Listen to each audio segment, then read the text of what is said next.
Shalom, shalom, que a paz da terra seja contigo, com todos, com o Eterno, abençoe sua vida. Vamos para a parte 2 do vídeo, o lugar sagrado, o verdadeiro lugar sagrado. E vamos fazer a nossa prece e desde já te agradeço por estar curtindo, compartilhando e se inscrevendo no meu canal.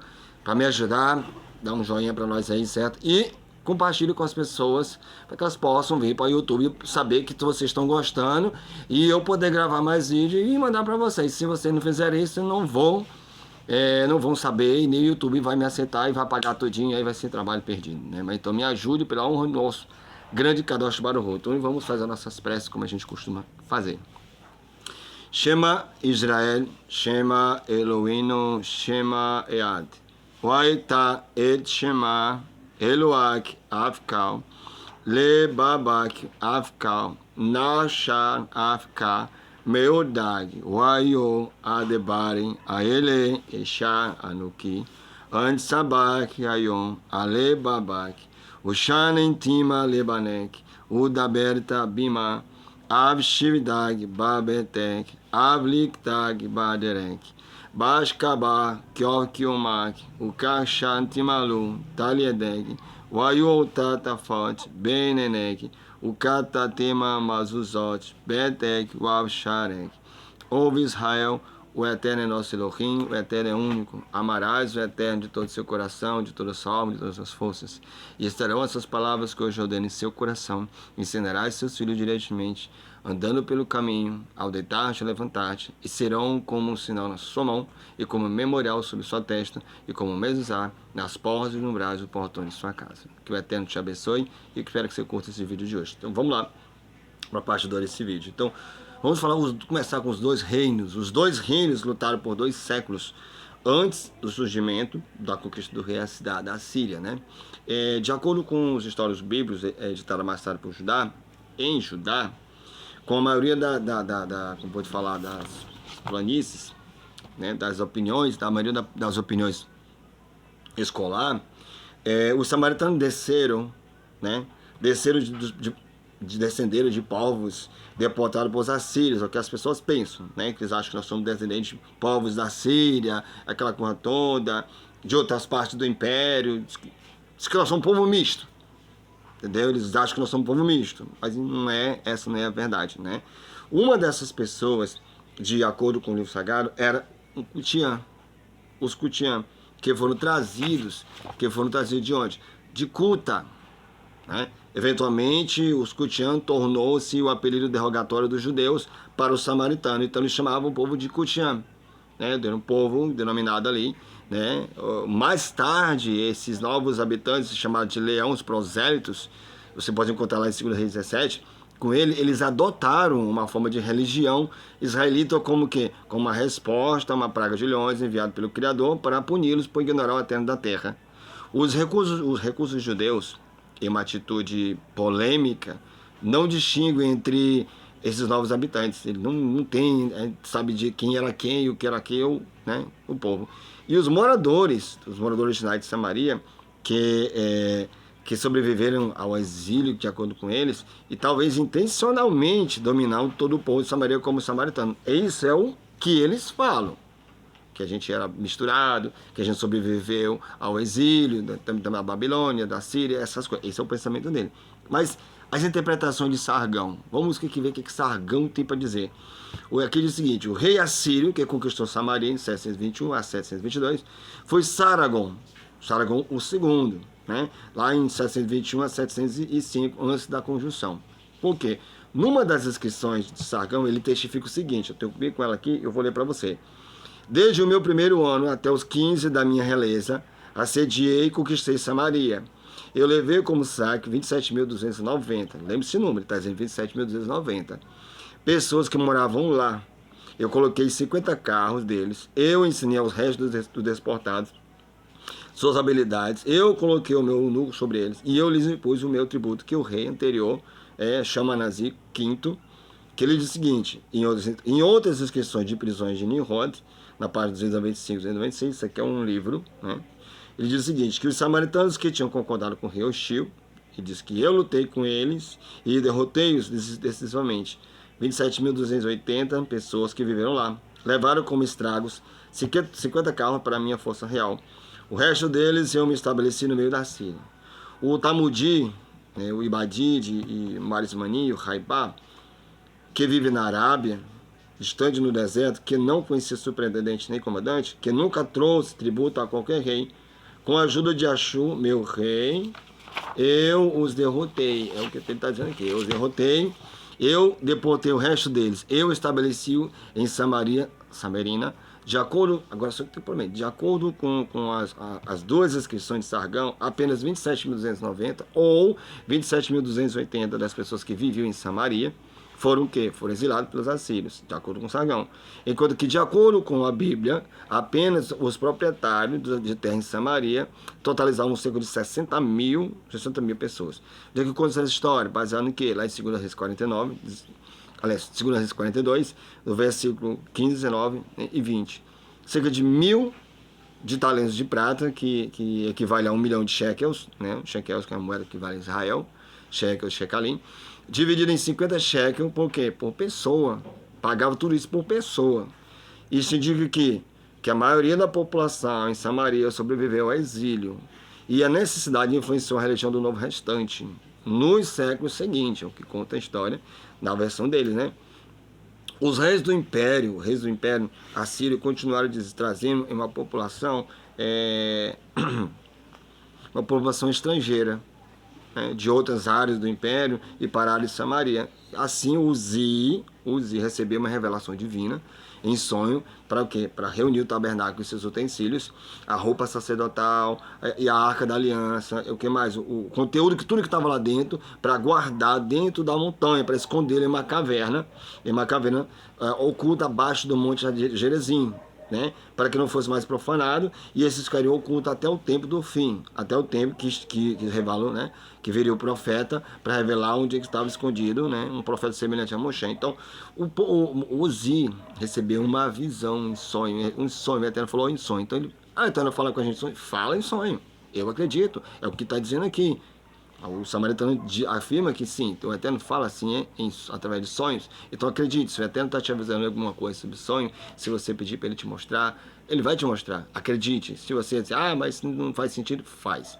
Porque a Torá está dizendo que, os escritos samaritanos estão dizendo aqui que o Eterno falou com ele em sonho. Então ele pode falar com você em sonho. Mas vamos aqui. Os remanescentes do norte. Em 2 Crônicas, no capítulo 30, que segundo os estudiosos bíblicos, né, foi composto no final do que? Da era persa. Aprendemos que o rei Ezequias, que governou Judá entre 726 e 715, e enviou postos para todo Israel, né, e Judá pedindo o quê? Pedindo para tomar parte no sacrifício do Pessa em Xalai, né?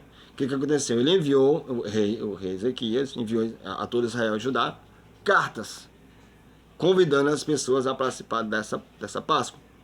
O que aconteceu? Ele escreveu as cartas de Efraim e Manassés para que viesse à casa na casa do templo deles em Jerusalém, para celebrar a Páscoa lá, da Páscoa do Criador, de acordo com Israel, junto com Israel.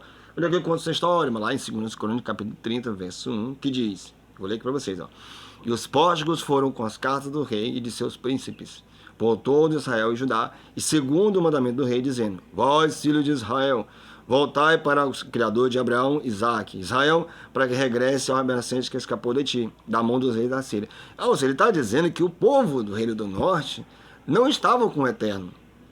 Ele está dizendo aqui que o povo, você tem que retornar para a casa do Criador, porque vocês estão distantes. Isso nunca aconteceu. O povo israelita do Reino do Norte, nunca saiu distante do Eterno. Quem estava distante do Eterno era Jerusalém. Primeiro porque estava construindo um templo que o Eterno nunca mandou. Depois estava em sacrifícios que o Eterno nunca tinha mandado. E muito bem naquele local, era para ser feito um lugar sagrado. Quem veio de Jerusalém era Monte Gerizim, já que ele abençoou e fez a sua morada lá. Né? Aqui em 2 Crônicas, capítulo 30, verso 6, ele diz o seguinte: e não vos assemelheis a vossos pais, e como a vossos irmãos que agiram traiçoeiramente contra o Criador. O Eterno de seus pais para que os entregasse como a sombra. Olha a arrumação. Como vedes, agora não sejais de dura serviço como vossos pais foram, mas se entregue ao Criador e entre no seu santuário, que ele santificou para servir e sirva a Shema, teu Elohim, para que a sua ira se afaste de ti, porque se voltares para Shema, vossos irmãos e vossos filhos terão compaixão diante dos que os levaram cativos e voltarão a esta terra, porque o Shema, vosso Elohim, é misericordioso e não desviará o seu rosto de vós, e se voltares a ele, olha a armação, dizendo que a terra vai ter misericórdia, achando que o nosso povo estava em pecado. Assim os povos passaram de cidade em cidade pelo país de Efraim, Manassés até Zebulon, mas riram-nos de desprezo e zombaram deles. No entanto, mergulhadores de Asse, de Manassés e Zebulon se humilharam e vieram a Jerusalém. O que conta essa história? Lá em 2 Crônicas, capítulo 30, versos 7 a 10, conta essa história sem pena e sem cabeça, né? Achando que nós estávamos em pecado e tudo mais, mas só que não é verdade isso aqui é a versão de Esdras, né? Em 2 Crônicas, capítulo 34, verso 9, diz o seguinte: no tempo do rei Josias, que governou Judá nos anos 649 a 609, voltou do livro, conta uma história sobre contribuições feitas pelo descendente das tribos de Manassés e Efraim e o remanescente do reino israelita de Samaria para a descontaminação do palácio em Jerusalém. Olha a informação. Ele diz o seguinte: e chegaram a Reuquias com o sumo sacerdote e entregaram o dinheiro que foi trazido à casa de Elohim, que os levitas, guardas da porta, haviam recolhido na mão de Manassés e Efraim, de todo o remanescente de Israel, e de toda Judá e Benjamim, e voltando para Jerusalém. A partir daqui, podemos aprender o seguinte, que a maioria dos israelitas, ou seja, do povo de Samaria, permaneceu onde? Na área, e não foram. Né? Não foram exilados pela Síria, não foram participar de lá, não aconteceu nada disso. Também podemos aprender que eles aderiram a Samaria e não se sentiram o quê? Pertencentes a Jerusalém, a Jerusalém, nem a sua população. Ninguém foi. Por quê? Eles sabiam que o templo não era em Jerusalém, sabiam que a adoração não era em Jerusalém, sim no Monte Gerizim, né? Também é interessante ver que aqueles que se humilharam e vieram a Jerusalém se tornaram um israelita real e foram o quê? Foram aceitos pelos judeus, em contraste com aqueles que permaneceram em Samaria. Ou seja, aqueles pescadores que foram para lá foram tratados como reis, tal, aquela coisa toda, mas só que eles se humilharam para ele, que ficaram num lugar que não era para estar. O Sérgio Eterno diz que é o monte que ele escolheu e não que ele vai escolher. É o monte Hagarezim, né? Agora eu quero perguntar: a comunidade samaritana em Nablus tem o rolo da Torá escrita pelo o bisneto de Aharão? Será? De acordo com o que eles contam, o rolo tem 3.300 anos. 3.300 anos. Os samaritanos, eles possuem a mais antiga Torá, o Pentateuco de Moshe Rabbeinu, que a paz seja com ele, existente, escrito por quem? Por Abishai, bisneto de Arão. Lá em 1 Crônica, por que eu estou citando Crônica? Para você entender como é que é a situação, como é que eles interpretam, como é que o povo aí está interpretando. 1 Crônica, capítulo 6, verso 50, que isso na versão hebraica, versão original, 13 anos depois da conquista israelita de Canaã, mais de 3.300 anos atrás, lógico, e eles podem provar. Eles podem provar e provar isso. O que acontece? Encontraram um criptograma escrito no texto antigo, conhecido como rolo de Abishai. Nesse rolo ele valida a reivindicação que eles viveram e vivem em Siquém. Nablus, há pelo menos mais de 3.000, há mais ou menos 2.300 anos. 2.300 anos.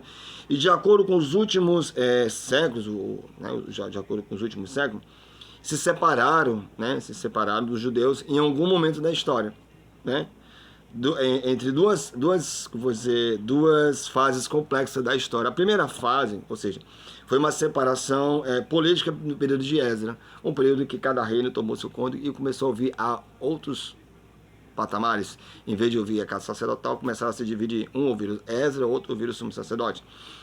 Em segundo lugar, houve uma separação política. Aliás, em segundo lugar, houve uma separação religiosa que começou onde? No fim do século IV, antes da construção. Com a construção de quem? Com a construção de Samaria, no Monte Gerizim, de um santuário rival ou um templo.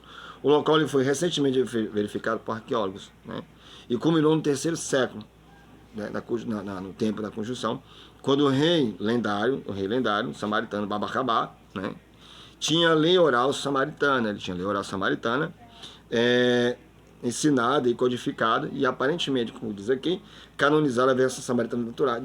Desde então, os rabinos mudaram de ideia sobre a identidade religiosa dos samaritanos. Pararam de pensar. Para de pensar. Por que fizeram isso? Eles não mais consideravam uma seita judaica e recusavam a dar-lhes o quê? Status de judeus ou de verdadeiros prosélitos ao judaísmo. Por quê? Por sua parte, os reis samaritanos sustentaram que os judeus eram corruptores, né, da Torá. E até o final do século XIX mantiveram uma implacável animosidade em relação aqui ao judaísmo. Os samaritanos, eles rejeitam o nome samaritano ou samaritanos. Estes termos em inglês são traduções do Shonronim semítico. Shonronim semítico, o plural de Shonron, ou seja, o nome bíblico para a área que chamamos de Samaria. Shonronim seria pessoas de Samaria. Em vez disso, os samaritanos consideram esse nome como Shamerim, de Shamerim de Shonrim, o plural de Shomer, que quer dizer guardião ou vigia, né? De acordo com suas etimologia, eles são guardiões da lei. Nós, israelenses samaritanos, somos guardiões da lei. Essa etimologia, aliás, já era conhecida pelo rei da igreja eminente, Jerônimo, do IV século da Comum Era. Então, Jerônimo já sabia da existência do povo, já sabia quem eles eram.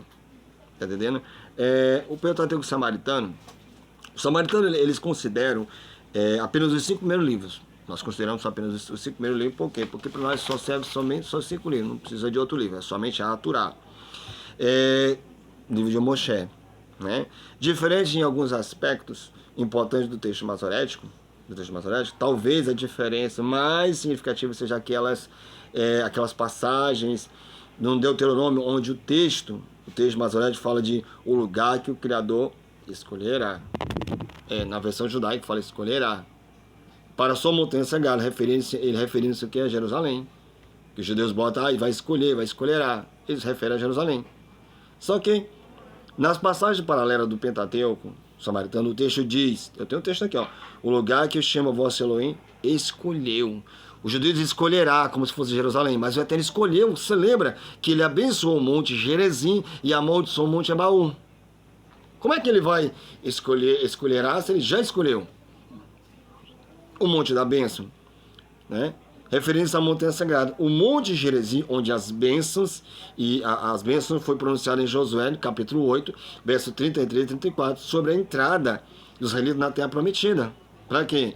Como anteriormente prescrito pelo profeta Moshe Rabbeinu, que a paz seja com ele, em Deuteronômio, capítulo 11, verso 29. Lá foi prometida a bênção, a bênção no monte Gerezim, a maldição no monte Ebal. O argumento de que a versão samaritana dessa passagem é a versão, vou dizer, mais antiga, a versão samaritana é mais antiga, tem uma força considerável. Lá em Deuteronômio capítulo 11, Moshe se dirige a um povo na véspera da sua entrada na terra prometida. Que ele fala em Deuteronômio capítulo 11, verso 26 e 29. Eu vou ler para você aqui. Eis que hoje vos farei reverenciar e amaldiçoar. Bênçãos se obedecerem os mandamentos de Shem vosso Elohim, que eu vos ordeno neste dia, e amaldiçoar se não obedecer aos mandamentos do Criador vosso Elohim. Mas desviaram-se vós do caminho que hoje vos ordeno, e seguiram outros deuses que vos não experimentaste.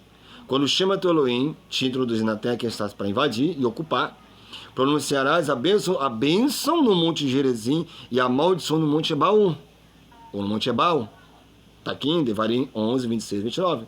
No próximo capítulo, Moshe especifica algumas dessas leis. Que próximo capítulo? No capítulo de Deuteronômio, capítulo 12, verso 2, 4 a 5, que ele diz o seguinte: você deve destruir todos os locais em que as nações que você deve se apropriar adorarem seus deuses, seja montanhas altas, em colinas ou sob qualquer árvore luxuriante.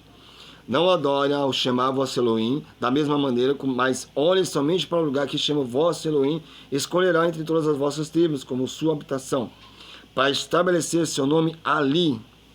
Olha só, lê o texto masorético, a referência é a Jerusalém. Esse texto que foi referência a Jerusalém. que no então não será capturado pelos israelitas por mais de 200 anos no reinado de Davi. Logo antes dessa passagem, em Deuteronômio 12, o profeta Moshe se refere à montanha da bênção. Já o povo fala assim, escolherá, o judeu diz escolherá. Lá em Josué, no capítulo 8, verso 33 a 34, no Monte Gerizim, imediatamente ao entrar na terra prometida, os israelitas de fato pronunciaram a bênção como contra, né? Pronunciaram a bênção ao Monte Gerizim. O Monte Gerizim, ele era o quê? Era obviamente um monte santo, o monte mais santo para os israelitas, muito antes de Jerusalém. Porque, em qualquer caso, o Monte Gerizim permaneceu, está lá até hoje. E permanece até hoje, ou seja, a montanha sagrada dos samaritanos, e lá eles construíram seu templo no final do século IV, antes da Era Comum.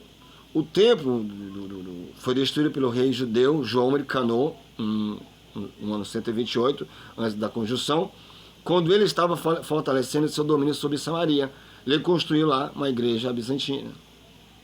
Aí veio o que? A falsificação.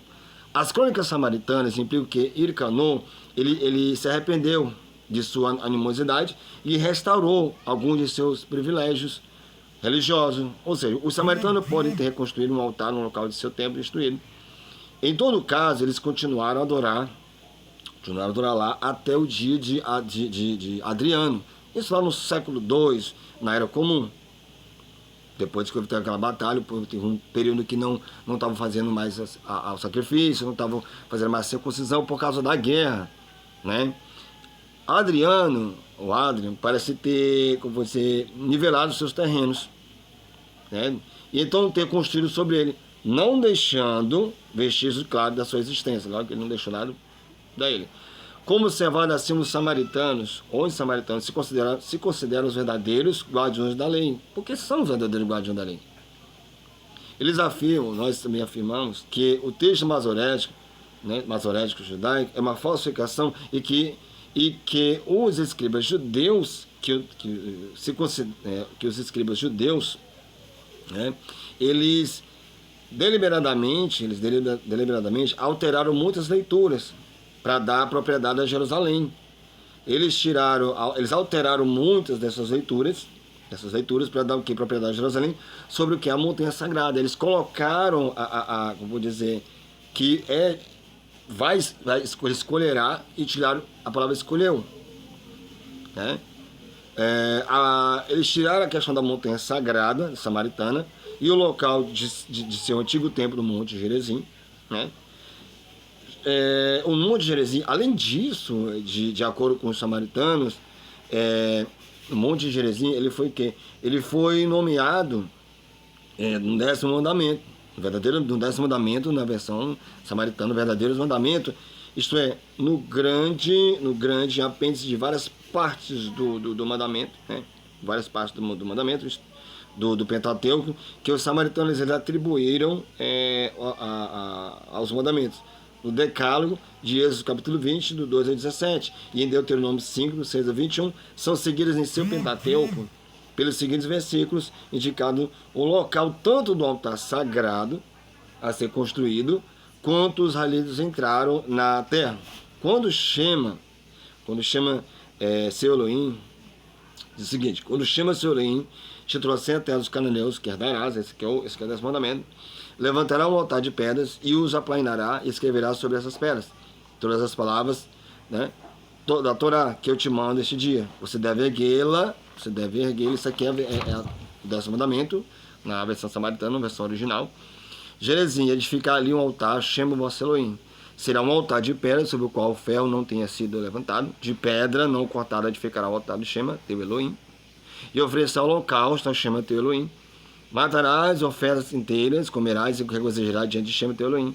Essa montanha está do lado do Jordão para o oeste, na terra dos cananeus, que habitam no Arabá, perto de Gilgal, junto a Elon-Moré, que está diante de Siquém.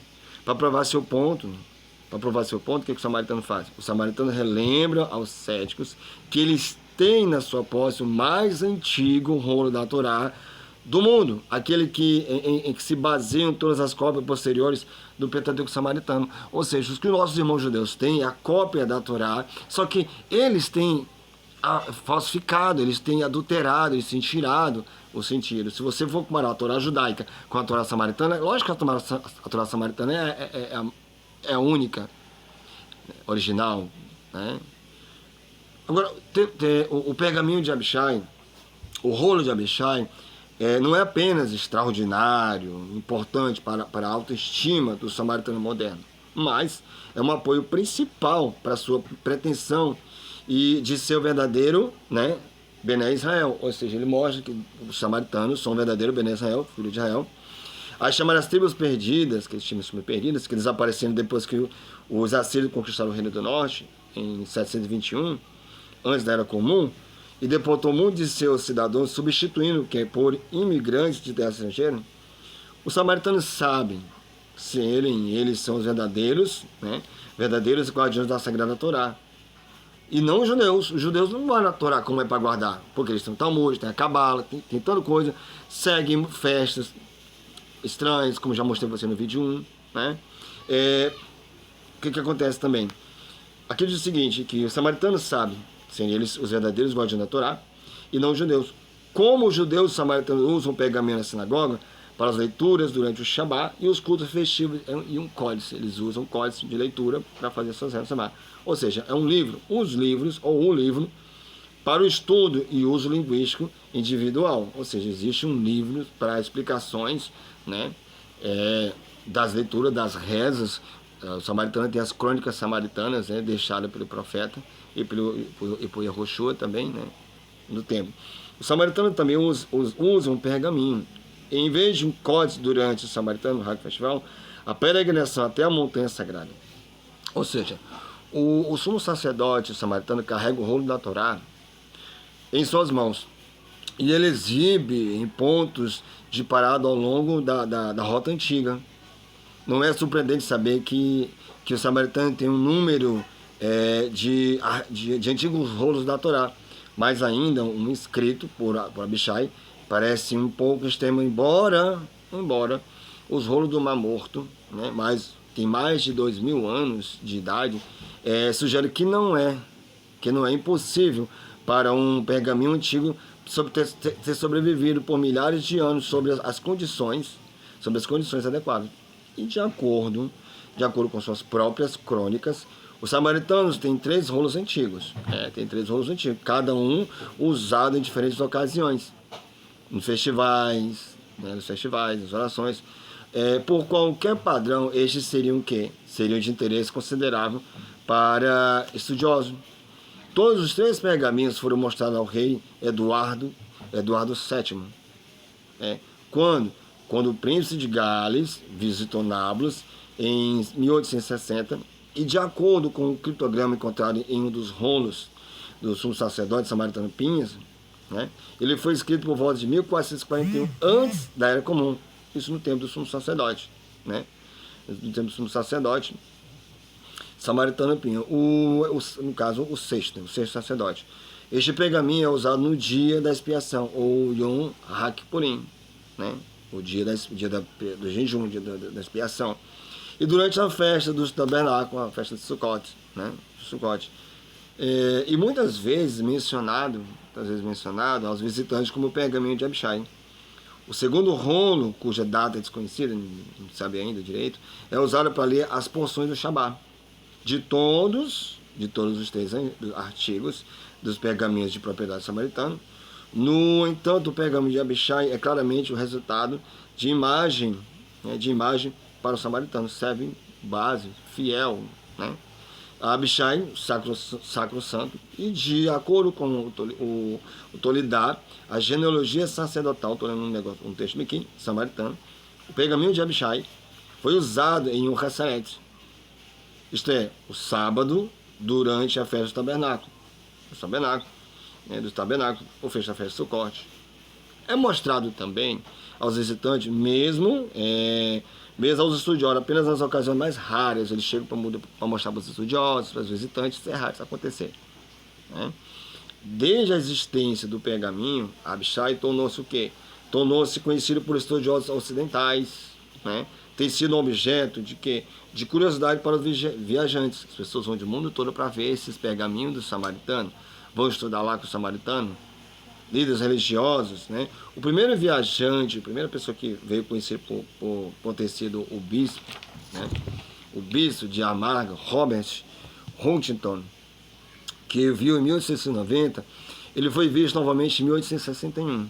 Estou dando uma aula de história aqui bacana, né? Desta vez pelo reverendo John Mills, durante o quê? Durante sua longa residência com o samaritano. Mesmo depois de passar 3 meses com ele, eles apenas o viu na caixa fechada junto com outros pergaminhos. De longe, aquela olhadinha. No dia anterior da sua partida, entretanto, foi o quê? Foi-lhe permitido ver o pergaminho de Abishai. E escreveu uma breve descrição. Também em 1861, mais 3 meses depois, 3 viajantes tiveram sorte de estar na sinagoga samaritana. Quando o quê? Quando o Abishai foi transferido para uma nova caixa de metal. Quando o pergaminho de Abishai foi transferido. Eles puderam ver todo o manuscrito colocado no comprimento total no chão da sinagoga. Olha que privilégio. Né? Então assim, todo o povo que passava ali via pergaminho. Ponto por ponto. É muito importante as pessoas verem aquilo lá. Por quê? No manuscrito de Abishai, o criptograma segue o quê? Segue a tradição normal.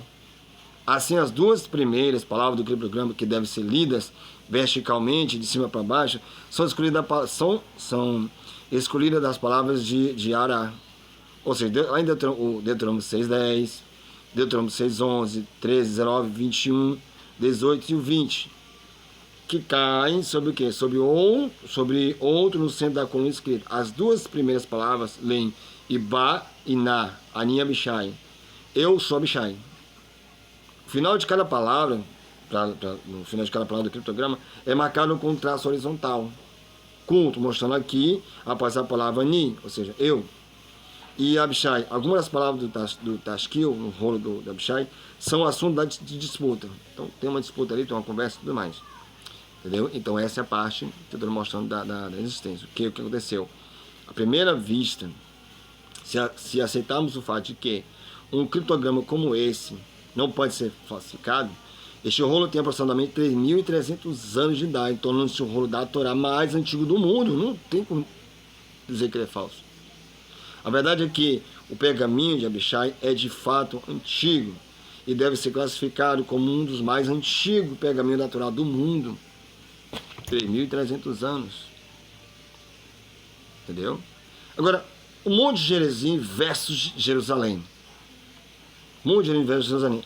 A festa samaritana fala que no Monte Gerizim é o principal fundamental, é o princípio fundamental que gerou a cisma entre samaritanos e judeus. O debate entre as 2 comunidades em torno da questão do Monte Gerizim e o local escolhido reflete na diferença da preliminar feita pelos judeus no Santo Pentateuco, na Torá. A versão judaica da Torá não tem o 10º mandamento. Não tem. Não tem o 10º mandamento que fala da montanha sagrada, né? Tem um mandamento acima que ordena construir um altar no Monte Gerizim.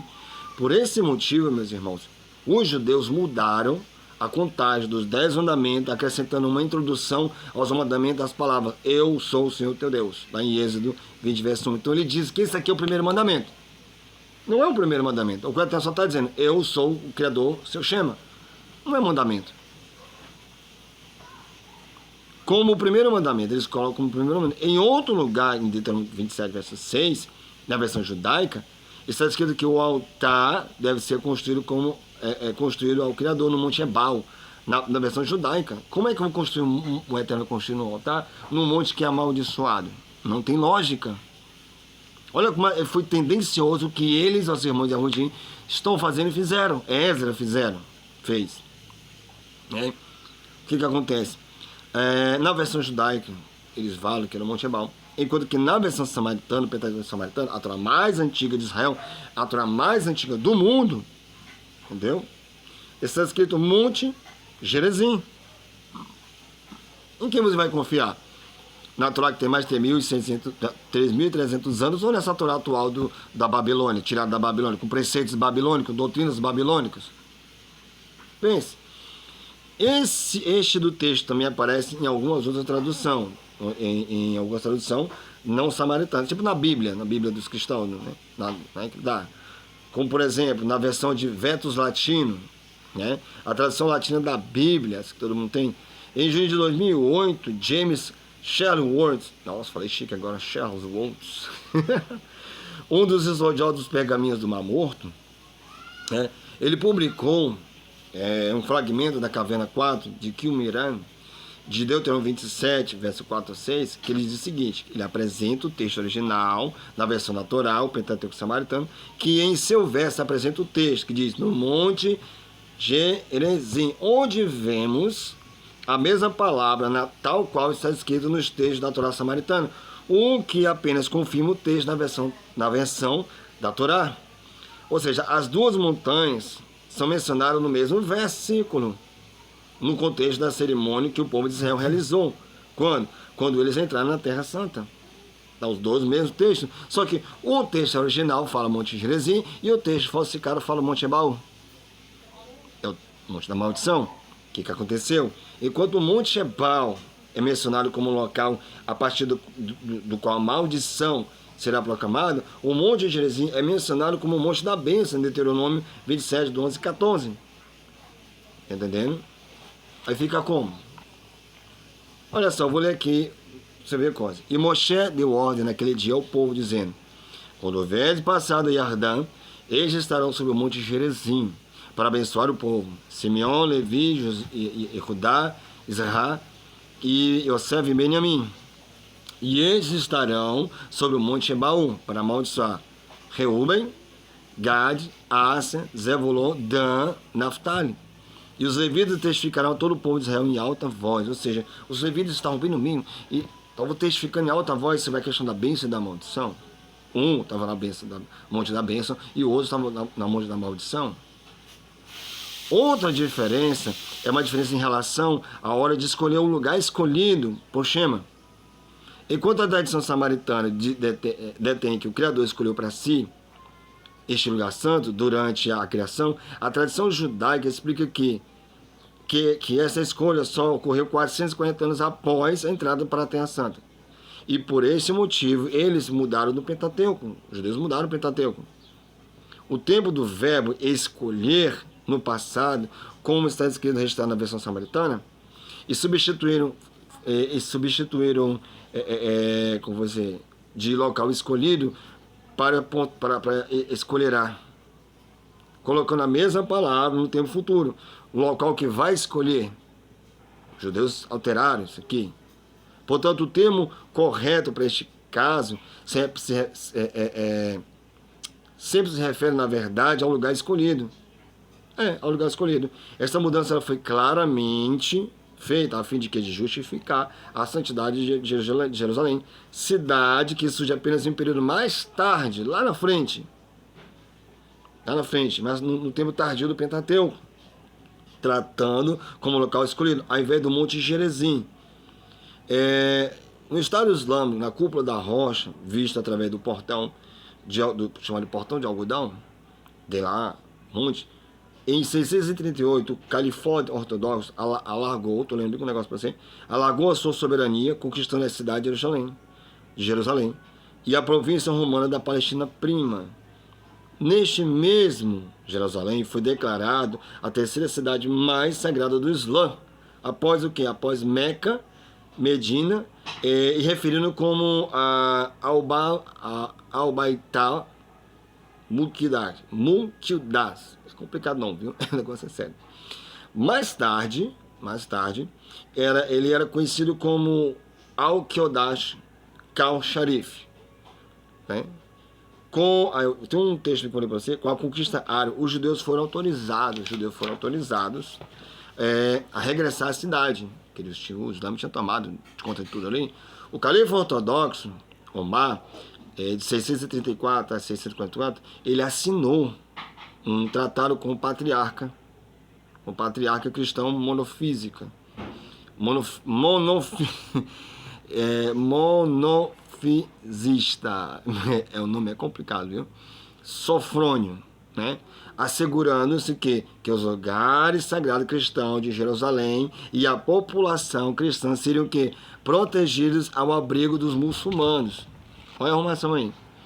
O Omar foi conduzido, a pedra de Omar foi conduzida como a pedra fundamental do monte do templo, no qual ele claramente recusou, quis, pois se preparava para quê? Para construir uma mesquita, hoje lá está lá, a mesquita de Omar. De acordo com o bispo gaulês, né, Al-Kuf, que viveu em Jerusalém a partir do ano 678 a